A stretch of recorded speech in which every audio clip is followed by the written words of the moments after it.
As you may have noticed, this video is noticeably shorter than my normal videos that I've been making over the past couple of months. While I love making those long videos, gotta admit, they are absolutely hellish to edit on top of all the school shit and extracurricular activities and stuff. So, welcome to the new series on the channel, The Archived, a collection of short videos, hopefully, of me talking about forgotten or cancelled / discontinued / defunct pieces of car history to spread the joy and pain of knowing about what happened to these critical pieces of car history. Not only is it nostalgic or just cool to look back on these once global brands and ideas, but it's important to make sure they aren't forgotten, because eventually, one day, they will be. Now that I'm done sounding like a corporate slave, let's talk about the first subject of the series, a car brand that many casual car fans may not have heard about or even recognize, probably because of the space the brand took up in the market. Usually cars for architects or just fucking weirdos. Saab.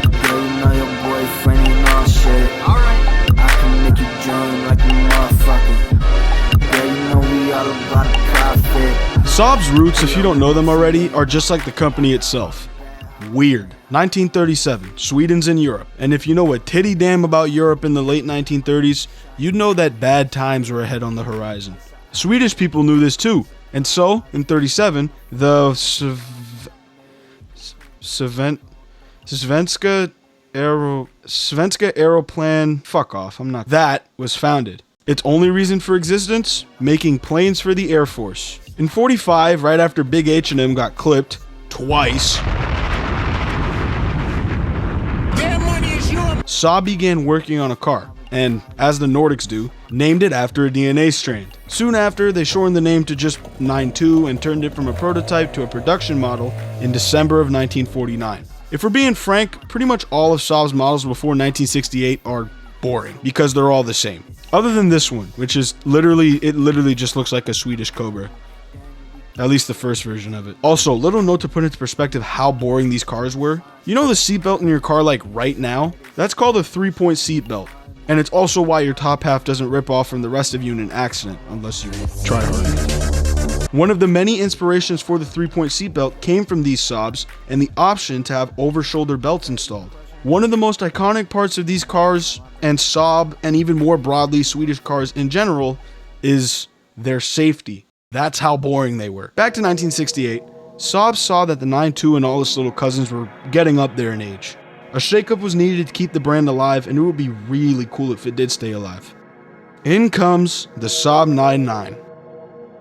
It took 19 years for them to make a new car model, by the way. I thought I should mention that. If you're a fan of weird cars that are cool, me saying the name of the Saab 9.9 might not ring any bells, but when I say the Saab 900, now your stupid little fucking monkey brain is starting to get it, right? Saab's first ever divergence from the Saab 9.2 was one of the most widely celebrated cult hero cars ever made. But I'm getting ahead of myself. The 70s and 80s were an absolutely amazing time for Saab, merging with Scania, the truck Swedes, right before the decade started, and therefore having a whole lot more capital to play with. The 9.9 was selling like fucking Shutbalar, nigga. Like, trust me, you just have to see the sales figures. And when they introduced the Combi Coupe model, aka Saab's bread and butter, it just kept going. All this success led to an arrangement with Fiat that ended up with Saab making two new cars. The Saab 600, which wasn't really all too good, and the Saab 9000, which was fucking sick, but it sold like bacon in Riyadh, so I mean, nobody really liked it. In the grand scheme of things, it seemed like stuff couldn't get any better for this pokey ass little company. And then the 900 was born.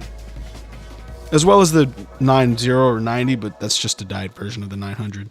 Almost 1 million sold, had insane power for its size and for the time, looked sexual, and they released a convertible model in the mid-80s. Drop tops and the 80s is literally peanut butter and jelly, so as you could imagine, the 900 was, and still is, Saab's most adored creation, especially by me. I know I probably couldn't fit in one, but my god, you guys do not understand how bad I want a fucking 900. I would do horrible things for a 900. The sky wasn't really the limit for Saab at this point. The damn moon was. If they had made a more affordable mid-sized four-door than the 9000, I have no doubt Saab would have likely been one of the most revered companies in the world at the time. They got on that train eventually, but by that point, the train was already halfway off a broken bridge. It's time to introduce the bad guys, in any situation really, not just Saab. General Motors bought half of Saab in 1989, right as the company was beginning to sort of stumble. Horrible sales numbers led to some doubt starting to creep in about Saab's existence, but they had a cheat code up their sleeve. Just release a new 900. While it did give them a return that led to the first time they were in the green for 7 years prior to that, it just wasn't the same and never got that religious cult following the original 900 did. Now, I'm not one to harp on the past when it comes to stuff like this. There are always those people that are like, the old days were way better in every single way, fucker. Every single way. I'm not one of them. But when the Saab 9.5 was introduced in 1997, reading about what happened afterward really makes me want to be one of those annoying old fucks that talks about how the past was better. Alongside the introduction of the 9.5, the 900 was finally retired and its direct successor, the 9.3, was born. What fully sealed this transition from then to now with these new models? There were no Combi Coupe options for the 9.5. The first Saab in 20 years to not get a Combi option. To be fair though, a wagon option just about makes up for it. Fuck SUVs, bring back wagons. I hit my mic because I wanted to emphasize that, and that totally wasn't an accident. This process of making Saab more uniform just kept on going through the 2000s. The 9.3 lost its hatchback form and turned into a plain-ass sedan. Then they introduced the 9.2, which was the new hatchback, but it was really just a Subaru Impreza, which, in hindsight, isn't that bad. Honestly, pretty great, all things considered. And the 9.7X was their poisonous new SUV. On top of delays of expected models like the 9.3 wagon and just general GM fuckhousing, Saab went under in 2010. Not really because they were bought by Spiker, but in all practical terms, Saab was finished. Right before they went out though, one of the last models they ever produced, the revamped 9.5, sent the company out with a bang. Still one of the prettiest cars on the road, in my opinion. If you ever see one, mesmerizing. Literally mesmerizing.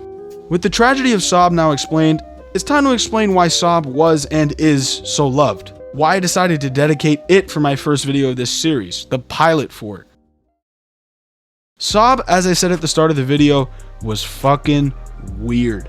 Being a Swedish car brand in the first place is already weird, but having your main thing be safety, then creating a really cool hatchback wagon thing that makes no fiscal sense at all, and then this or that too, Saab made no sense whatsoever.